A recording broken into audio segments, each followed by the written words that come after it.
Hey guys, welcome back to another movie review. I just did Minari, so I hope you guys are enjoying that review as well as some of the other reviews that will be potentially be releasing in the next couple of days.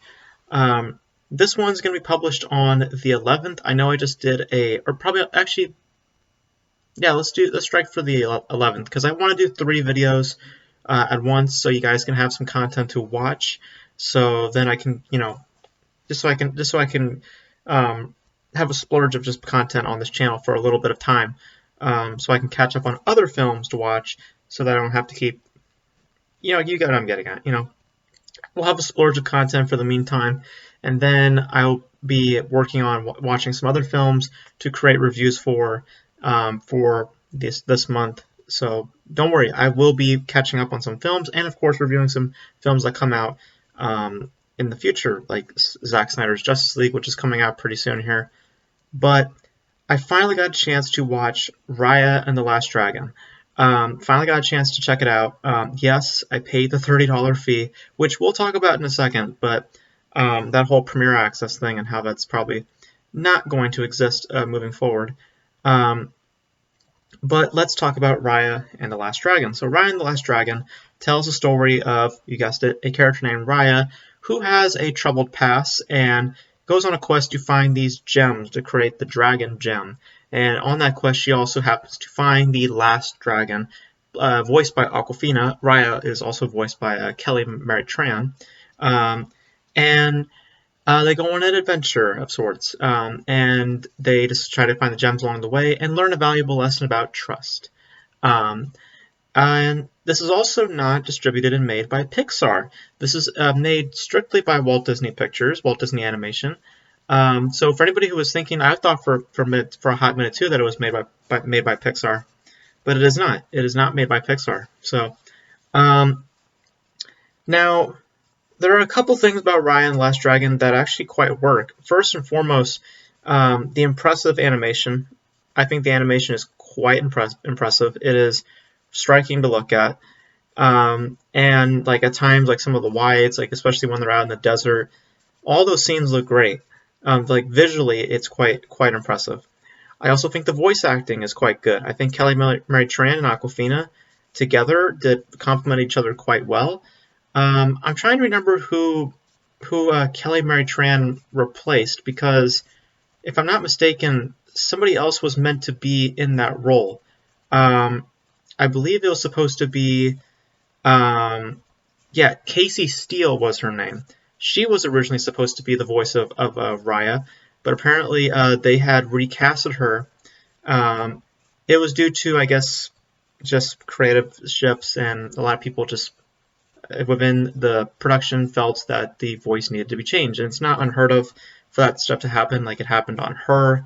I think Samantha Morton was supposed to be playing the Samantha, playing Samantha, and then Scarlett Johansson came in and then redid the voice. So it's not unheard of for recastings to happen within post production.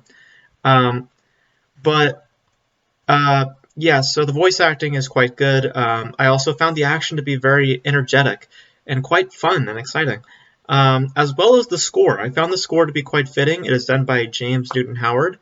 And there's like one track in particular that I was really getting myself invested into.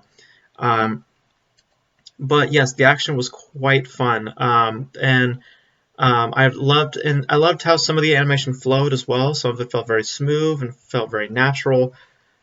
Other times, though, I will say, particularly at the beginning, I don't know why, but some of the faces on the characters looked, I wouldn't say rough, but they didn't look completely finished. Maybe that's just me, but they just looked like they needed an extra render. But that's just the first of my issues, because there are some issues with Raya and the Last Dragon. Because, to me, this was disappointing.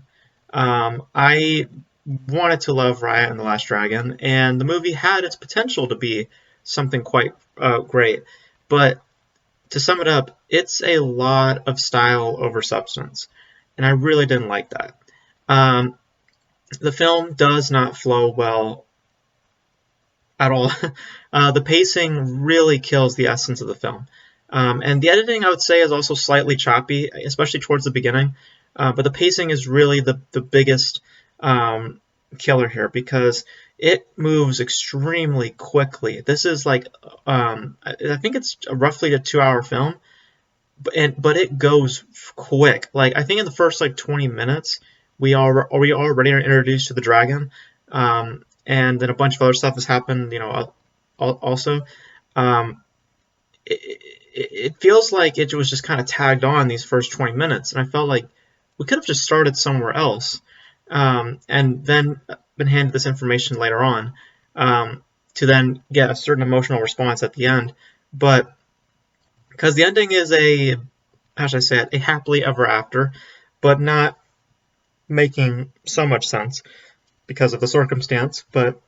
Um, but I really think that I really like, the more I was watching it, the more I was seeing how the pace was playing out, and the more it was becoming solidified to me that this was the issue with the film, because there are a lot of really impressive technicalities here. Like I said, the animation, the voiceover, and the action really keeps the energy flowing.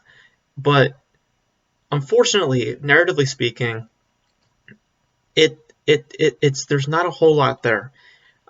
They try to incorporate this idea of trust, and to a degree it works. But then, as I said, towards the end, and then with certain elements also that play out in the film, it just doesn't really win you over, narratively speaking. Um, like certain character motivations, certain character actions, just feel kind of unearned, or also they just don't feel it doesn't feel like it propels the story to move forward, or it doesn't feel like it really makes the story move into a direction that you really are invested in. Um, so I think that, unfortunately, as I stated, it's complete style over substance. It's the pace is unacceptable in my opinion, because it ruins the beating heart this film really has. I really think that there's a really good heart at the center of this film, but I think that the pace just absolutely ruins it and creates a piece that is not as fulfilling as a result, and an unfortunate disappointment. Because that's how I basically phrase Raya and the Last Dragon. It's an unfortunate disappointment, because there is a lot of potential in the story, and a lot of potential with the characters and the layout and the landscapes. All of that is rich in detail. It is just that the execution and the presentation of said story, in particular the pace, really amounted to an unfortunate disappointment rather than something profoundly well done, or something that can stand up to a Pixar film. And I also was emotionally distant. I wasn't that invested into the story. If anything, I was kind of annoyed. Um, but and is it worth $30? Honestly, no, it's not. I don't think any movie is really worth $30, but yeah, I think that this will be the last time that Disney Plus does this Ryan this type of premiere access strategy, because it did not perform well at the box office. It didn't even open at #1. It opened up like at #2 or 3. Tom and Jerry did better, so that's saying something. Which, by the way, yes, I may or may not review in the future, um, but yeah, I don't think that they're going to be using the strategy moving forward. I just think that it's going to hurt them more if they keep doing it, and I think that they may still have Premier Access. They might lower the price down, but you're definitely not going to see a $30 price tag in the near future for the next piece of whatever it's going to drop on with this Premier Access strategy underneath it. I don't think it's going to be $30. I think it might be $15, maybe even $10. I still think you will see a price tag on it. Like, you still will have to pay a fee, but I don't think it's going to be as big as it is now, because I think that they are starting to see, with the release of Raya and the Last Dragon, how this really honestly hurt them, because a lot of people are not going to pay $30. They're just not going to. So, and really, if you didn't pay for it, besides the animation, the voiceover, and some good action beats there and there, you're not really missing out on much.